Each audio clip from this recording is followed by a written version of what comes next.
जो ED red है, ED की जो छापेमारी है, आईटी की जो रेड है, आरटी की जो छापेमारी है, उनको देखने के बाद यह समझ आता है कि तब तब चंदा भारतीय जनता पार्टी को मिलता है जब जब ईडी या आईटी रेड करती है। तो यह एकदम स्पष्ट है, यह एकदम साफ है कि ये बहुत बड़ा स्कैम है, बहुत बड़ा घोटाला है। काले धन वालों की ऐसे लिस्ट दिखाया करते थे कि यह लिस्ट है काले धन वालों की। काला धन आएगा, काला धन आ जाने से प्रत्येक भारतीय के खाते में यूं ही 15-20 लाख आ जाया करेंगे। मोदी जी का ऑफिशियली टीवी चैनलों को दिया हुआ स्टेटमेंट है कि वह काले धन को वापस लाने के लिए एक टास्क फोर्स बनाएंगे। उस टास्क फोर्स बनाने के बाद काला धन वालों के नाम उजागर होंगे। क्या ऐसा हुआ? अब आप ही बताइए। ऐसा बिल्कुल नहीं हुआ। ना मोदी जी की इच्छा शक्ति है काला धन देश में वापस आए, जबकि स्विस बैंकों में रखा काला धन इस सरकार के आने के बाद कई गुना बढ़ जाता है, परंतु सरकार के कानों में जू नहीं रखती है। मोदी की जो गारंटी है, मोदी की गारंटी मतलब तुम मुझे चंदा दो, मैं तुम्हें धंधा दूंगा। उस कंपनी को जो है कोविड की वैक्सीन लगाने का पूरा जिम्मा ठेका दे दिया जाता है, जो मोदी की भारतीय जनता पार्टी को चंदा देती है होंगे। और सबसे बड़ी बात है, अगर आप देखेंगे तो ये ऑन रिकॉर्ड है, ऑन पेपर है कि मोदी जी अपने उद्योगपति मित्रों का, वह बैंकों का कर्जा जो करोड़ों अरबों रुपए है, वह माफ कर देते हैं। और यहाँ किसान अपने अधिकारों के लिए, अपने एमएसपी की मांग के लिए धरना प्रदर्शन करता है। किसान जो है 3 जो काले कृषि कानून है उनको वापस करने के लिए धरना प्रदर्शन करता है, परंतु यह सरकार किसानों को आतंकवादी घोषित करती है। सरकार उन अन्नदाता किसानों को खालिस्तानी तक बोलती है। तो आप इससे ही समझ जाएं सरकार की मंशा क्या है, इस सरकार का चाल चरित्र और चेहरा क्या है। बोलता हिंदुस्तान पे तमाम दर्शकों का स्वागत है। देश में इस वक्त की सबसे बड़ी खबर यह है कि इलेक्टोरल बॉन्ड से जुड़ी हुई जानकारी चुनाव आयोग की वेबसाइट पर है। अब कितनी दिखाई गई है, कितनी छुपाई गई है, ये भी एक बहस का मुद्दा है। और जो आंकड़े हैं उसको एनालाइज करते करते कुछ वक्त लगेगा। कुछ जानकारियां खुले तौर पर सामने हैं और कुछ जानकारियों को उसके आंकड़ों के साथ जुटाने में कुछ वक्त लगेगा। लेकिन जो आंकड़े हैं, जो चीजें हैं, उन पर बात की जा सकती है, उन पर चर्चा की जा सकती है और उसके पीछे के राज को भी जाना जा सकता है। हमारे साथ आरटीआई एक्टिविस्ट कुणाल शुक्ला जी हैं। कुणाल जी, स्वागत है आपका बोलता है हिंदुस्तान पर। नमस्कार कुणाल जी, जो आंकड़े हैं अब तक जो सामने आ चुके हैं, एक आरटीआई एक्टिविस्ट होने के नाते आपको क्या लग रहा है कि ये आंकड़े कितने दिखाए गए हैं और कितने छुपते हुए इसके पीछे के राज नजर आ रहे हैं? देखिए, सबसे पहले तो मैं यह कहूंगा कि जो स्टेट बैंक ऑफ इंडिया है वह पूर्णतः केंद्र सरकार के गुलाम के रूप में कार्य करता हुआ दिखाई दे रहा है। जिस प्रकार से उसने जानकारियां छुपाने का प्रयास किया, जिस प्रकार से उसने चंदा देने वालों का नाम छुपाने का प्रयास किया, यह पारदर्शिता का पूर्णतः उल्लंघन है। यह सूचना के अधिकार कानून का पूर्णतः उल्लंघन है। और इसको लेकर स्टेट बैंक ऑफ इंडिया को सुप्रीम कोर्ट से फटकार भी पड़ी। और सबसे महत्वपूर्ण बात यह है, अगर आप देखना चाहेंगे कि स्टेट बैंक ऑफ इंडिया ने देश के सबसे महंगे, देश के नामी गिरामी वकील हरीश साल्वे को अपनी पैरवी करने के लिए रखा था। तो मतलब स्टेट बैंक ऑफ इंडिया की कहीं से कोई नियत नहीं थी कि वह दस्तावेज देश की जनता के सामने लाए, जिन्होंने भारतीय जनता पार्टी एवं अन्य राजनीतिक दलों को चंदा दिया है इलेक्टोरल बॉन्ड के रूप में। अच्छा, दूसरी महत्वपूर्ण बात यह है जो समझना पड़ेगा। अगर हम लोग ईडी के द्वारा मारे हुए छापों को देखें, हम लोग अगर आईटी के द्वारा मारी हुई रेड को देखें, तो यह ट्रेल बनती हुई दिखाई दे रही है कि जब जब ईडी का छापा पड़ा, ईडी ने जिसको नोटिस भेजा या आईटी ने जिसका गला नस दबाई, उसने भारतीय जनता पार्टी को इलेक्टोरल बॉन्ड के रूप में चंदा दिया है। तो यह मतलब साफ हो रहा है कि कुछ ना कुछ बहुत बड़ा घोटाला, कुछ ना कुछ बहुत बड़ा स्कैम इलेक्टोरल बॉन्ड के रूप में हुआ है। बिल्कुल, ये स्कैम की बात लगातार हो रही है। लेकिन जिस तरह से हम देख रहे हैं कि कुछ कंपनीज ऐसी हैं जिन्होंने इधर चंदा दिया, उसके कुछ महीने बाद उन्हें कोई बड़ा टेंडर मिल गया, या फिर इधर छापेमारी हुई तो उधर उन्होंने चुनावी बॉन्ड के जरिए पैसा दे दिया। क्या ये आंकड़े, जो आंकड़े अब तक सामने हैं, जिन आंकड़ों को देखकर क्या हम इस बात के नतीजे तक पहुंच सकते हैं कि सत्ता में रहने का पूरी तरह से फायदा उठाया बीजेपी ने, और जो तमाम एजेंसियां हैं, जैसा कि आम आदमी पार्टी और दूसरे दल कहते हैं कि एजेंसियां ये ऑप्शन देती हैं कि आप बीजेपी में जाइए या फिर जेल जाइए, तो क्या ये भी ऑप्शन होता था, होता होगा, कि आप चंदा दीजिए या फिर जो आपके प्रॉपर्टी सीज हो रही है उसको हम जब्त कर लेंगे पूरी तरह से?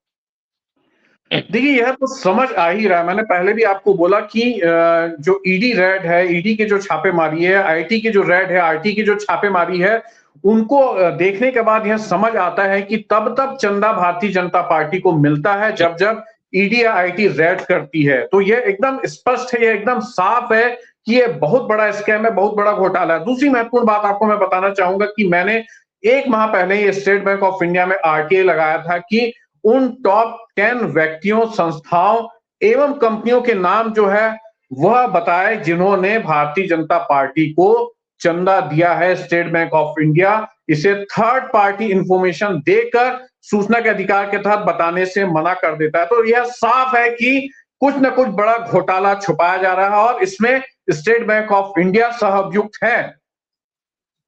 बिल्कुल, लेकिन ये सवाल कि सूचना के अधिकार के तमाम जो कानून थे उसकी अनदेखी की गई।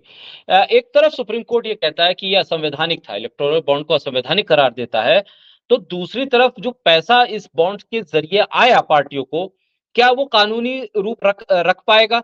क्या वो अवैध नहीं होगा? जब इलेक्टोरल बॉन्ड ही असंवैधानिक करार दे दिए गए, गैर कानूनी दायरे में आ गए, तो फिर वो पैसा कैसे वैध हो सकता है? क्या उस पैसे को लेकर भी स्पष्टीकरण आना चाहिए, चाहे वो कोर्ट की तरफ से हो या एसबीआई की तरफ से, कि आखिर वो किस मद में जाएगा और जिन पार्टीज ने उसे कैश करा लिया है, उनसे कैसे रिकवर किया जाएगा? देखिए, मेरा तो बिल्कुल मानना है कि यह पैसा जो आया है वह उसकी वस्तुस्थिति क्या होगी, उसका स्टेटस क्या होगा, इसको लेकर भी सुप्रीम कोर्ट को एक मत जो है, अभिमत है, वह प्रस्तुत करना चाहिए, जिससे कि मामला और भी स्पष्ट हो सके। और दूसरी सबसे बड़ी बात यह है, अगर आप देखेंगे तो मैंने पहले भी आपको कहा कि जो साफ तौर से घोटाला समझ आ रहा है और एक कंपनी जो है जो गैम्बलिंग कराती है, एक कंपनी जो है जिसका कनेक्शन पाकिस्तान से होता है, उस कंपनी तक से इन लोगों ने चंदा लिया है। इससे बड़ा घोटाला, इससे बड़ा जो है शक जो है और क्या हो सकता है? ऐसे में जब ये चुनावी बॉन्ड आया और इसको लेकर चर्चा हुई तो ये कहा गया ये पारदर्शिता को लेकर आया है, इससे काला धन पर रोक लगेगी। आपको देखकर लग रहा है जो लिस्टिंग है और जितना अमाउंट है उसे देखकर लग रहा है कि कहीं से भी काले धन को या करप्शन को रोकने की मुहिम है या फिर धंधे के बदले चंदा देकर ये रिश्वत को लीगलाइज करने का एक जरिया बन गया? बिल्कुल, यह तो साफ-साफ समझ आ रहा है, तुम मुझे चंदा दो, मैं तुम्हें धंधा दूँगा, यह मोदी जी का कथन अब दिखने लगा है। और अगर आप थोड़ा-सा पीछे जाएँगे, अगर 2014 में जाएँगे, तो मोदी जी चुनावी रैलियों में एक काले धन वालों की ऐसे लिस्ट दिखाया करते थे कि यह लिस्ट है काले धन वालों की, काला धन आएगा, काला धन आ जाने से प्रत्येक भारतीय के खाते में यूं ही 15-20 लाख आ जाया करेंगे। मोदी जी का ऑफिशियली टीवी चैनलों को दिया हुआ स्टेटमेंट है कि वह काले धन को वापस लाने के लिए एक टास्क फोर्स बनाएंगे। उस टास्क फोर्स बनाने के बाद काला धन वालों के नाम उजागर होंगे। क्या ऐसा हुआ? अब आप ही बताइए। ऐसा बिल्कुल नहीं हुआ। ना मोदी जी की इच्छा शक्ति है काला धन देश में वापस आए, जबकि स्विस बैंकों में रखा काला धन इस सरकार के आने के बाद कई कई गुना बढ़ जाता है, परंतु सरकार के कानों में जू नहीं रखती। मैं मोदी जी से पूछना चाहता हूं, वो लिस्ट कहां है जो वह काले धन वालों की दिखाया करते थे 2014 के चुनाव के पहले। तो देखिए, ये सब जुमला है, जुमले में देश चल रहा है, झूठ में देश चल रहा है और जनता को हिंदू मुसलमान करके लड़ाया जा रहा है। कुणाल जी, जो ये पूरा खेल है अब लगभग लगभग साफ है। कुछ चीजों को तब भी कहा जा रहा है कि कुछ चीजें अभी भी एसबीआई ने छुपाई हैं, जिसको उसे सामने लाना होगा। और लेकिन जो चीजें हैं उसे देखकर आपको लग रहा है कि जनता के बीच में ये मैसेज जाएगा, या जनता इस मैसेज को समझ पाएगी, पढ़ पाएगी कि ये देश का सबसे बड़ा घोटाला है जिसका जिक्र सब बार बार किया जा रहा है। फाइनेंशियली एक पार्टी रातों रात 10 साल में जिस तरह से अमीर हुई है, उसके पीछे का राज तो यही है। जो तमाम चीजें होती हैं कि विधायक खरीद लिए, सांसद खरीद लिए, वो पैसा आ कहां से रहा था, वो पैसा कितना था, कहां जा रहा था? अब सोर्स को पता लगाएं, खंगालें, तो ये लिस्ट कुछ सामने है। इससे और एनालाइज करने के बाद क्या और स्थिति पता चल पाएगी कि बीजेपी और उससे जुड़ी हुई पार्टियों को कितना और खतरनाक ढंग से इस पैसे की फंडिंग हुई।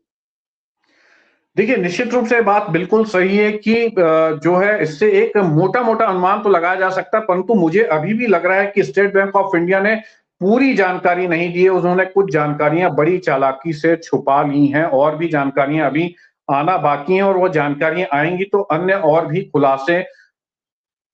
लेकिन ऐसे में क्या अब जो तमाम जानकारियां आरटीआई के दायरे में लाने से बच रही थी सरकार, छुपाने की कोशिश एसबीआई कर रही थी, अब क्या वो जानकारी साझा कर पाएगी एसबीआई, या ये एक तर्क दे दिया जाएगा तमाम चीजें पब्लिक डोमेन में है? क्योंकि जो जानकारी नहीं आ पाई है अब तक निकल कर, जिन तथ्यों की पड़ताल नहीं हो पाई है, उसको अगर हम आरटीआई के जरिए हासिल करने की कोशिश करें, तो क्या ये एक एक एक्सक्यूज के तौर पे एसबीआई नहीं देगी कि अब सब तमाम चीजें तो हमने इलेक्शन कमीशन को दे दी हैं पब्लिक डोमेन में, फिर भी अगर कुछ जानकारी हमें चाहिए तो हम किस रास्ते से उसे हासिल करें? देखिए, मैं आज भी मैं जो है न्यूज़ सुन रहा था, समाचार सुन रहा था, आज भी माननीय सुप्रीम कोर्ट ने कुछ दिशा निर्देश जारी किए हैं इलेक्टोरल बॉन्ड की जानकारी को लेकर। एसबीआई को कहा है कि आप यह जानकारियां उपलब्ध कराएं, अब शाम तक स्थिति स्पष्ट हो पाएगी। परंतु आपको मेरे को यह सोचना पड़ेगा कि एसबीआई उन वकीलों को अपनी पैरवी करने के लिए लगता है जिनकी फीस लाखों रुपए में है, जो एक पेशी अटेंड करने का लाखों रुपए लेते हैं। तो एसबीआई में मैंने आरटीए लगाकर पूछा है कि इन वकीलों को कितना भुगतान हुआ है, इसकी भी जानकारी आप दीजिए। बिल्कुल, बिल्कुल। क्योंकि कुणाल जी हम देख रहे हैं कि जिस तरह से कुछ चुनिंदा वकील ही सरकार की पैरवी के लिए या सरकार से जुड़े हुए मुकदमों की पैरवी के लिए या सरकार के समर्थकों की पैरवी के लिए पहुंचते हैं, वो चुनिंदा वकील हैं, वो ही जाते हैं और उनका रिप्रेजेंटेशन होने का मतलब ये होता है कि ये केस सामने वाली पार्टी नहीं बल्कि सरकार खुद लड़ रही है या बीजेपी खुद लड़ रही है। ऐसे में क्या इस तरह के केस लड़ने वाले वकीलों के पीछे भी कोई एक जांच नहीं होनी चाहिए कि आखिर उन्हें कितना पैसा मिलता है इसके एवज में, जिस एवज में वो हर झूठ को सच और सच को झूठ साबित करने की कोशिश करते हैं?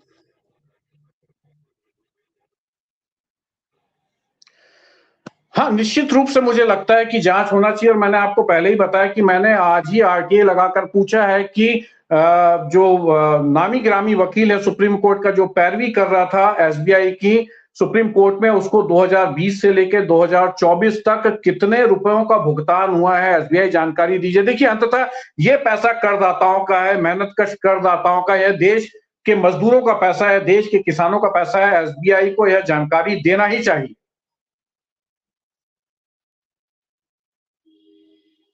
ऐसे में इलेक्टोरल बॉन्ड से जुड़ी हुई जो जानकारी अब तक सामने आई है, उसको जो आपने देखा होगा, उस फहरिस्त में जो कंपनियां आ रही हैं टॉप मोस्ट से लेकर, जिसमें एक ऐसी कंपनी जो गेमिंग के नाम पर रजिस्टर्ड है, वहां से कितने करोड़ का चंदा आ जाता है। और सबसे बड़ी बात तो कोरोना काल में जिसे प्रधानमंत्री ने कहा था कि आपदा को अवसर में बदलिए, तो एक ऐसी कंपनी जिसे मोनोपोली दे दी गई थी वैक्सीन की, पूरे भारत पे उसके अलावा कोई वैक्सीन बना नहीं सकता था, उसने जब चंदा दिया तो उसके एवज में उसको इतना बड़ा कॉन्ट्रैक्ट मिल गया। क्या ये आम जनता से मुनाफा कमाने के लिए उद्योगपतियों के द्वारा उद्योगपतियों की सरकार? देखिए, मैंने पहले ही कहा कि ये मोदी की जो गारंटी है, मोदी की गारंटी मतलब तुम मुझे चंदा दो, मैं तुम्हें धंधा दूंगा। उस कंपनी को जो है कोविड की वैक्सीन लगाने का पूरा जिम्मा ठेका दे दिया जाता है, जो मोदी की भारतीय जनता पार्टी को चंदा देती है।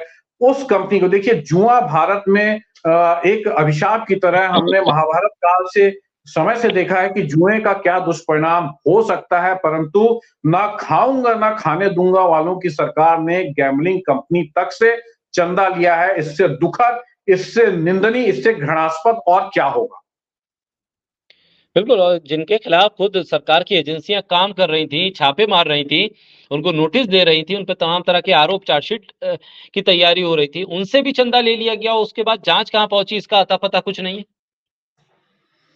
वही तो मैं बोल रहा हूं बार बार कि अभी तो और भी बहुत कुछ देखा जाना बाकी है। अभी तो देखिएगा आप, और भी खुलासे होंगे और सबसे बड़े खुलासे तो अभी और ये होंगे कि मोदी जी के जो जो खास उद्योगपति मित्र हैं, उन्होंने इस चंदे के धंधे में अपना कितना योगदान दिया है, यह खुलासा होना भी अभी बाकी है। और यह खुलासा भी देर सवेर होगा, तब पता चलेगा कि ईडी का क्या योगदान था, तब पता चलेगा आईटी का क्या योगदान था, तब पता चलेगा कि सीबीआई का इस चंदे के धंधे में क्या योगदान था, किस प्रकार से उद्योगपतियों की कमजोर नस को दबाया जाता था और उनसे चंदे की उगाही की जाती थी। तो देखिए अभी बहुत से खुलासे होना अभी बाकी है और मुझे लगता है 15 दिनों में बहुत कुछ स्थिति स्पष्ट हो जाएगी, साफ हो जाएगी।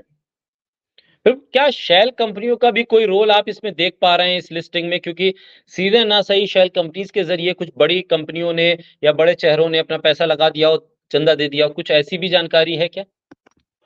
देखिए अगर शेल कंपनियों की बात करें तो हिंडनबर्ग रिपोर्ट में मोदी जी के खास उद्योगपति मित्र की शेल कंपनियों का जिक्र होता है, परंतु जो छोटे-छोटे लोगों के यहाँ ईडी रेड मारती है, जो छोटे-छोटे लोगों के यहाँ आईटी रेड मारती है, मोदी जी के खास उद्योगपति मित्र के यहाँ इन लोगों का कोई रेड मारने का कोई योगदान होता दिखाई नहीं देता। तो ये साफ होगा कि निश्चित रूप से शेल कंपनियां भी चंदे के धंधे में शामिल थी और भारतीय जनता पार्टी को उन्होंने बड़े पैमाने पे चंदा दिया है और इसमें मोदी जी के खास उद्योगपति मित्र जरूर शामिल होंगे, मेरा यकीन है। बहुत शुक्रिया कृणाल जी, बोलता हिंदुस्तान के साथ जुड़ने के लिए, अपना वक़्त देने के लिए। धन्यवाद।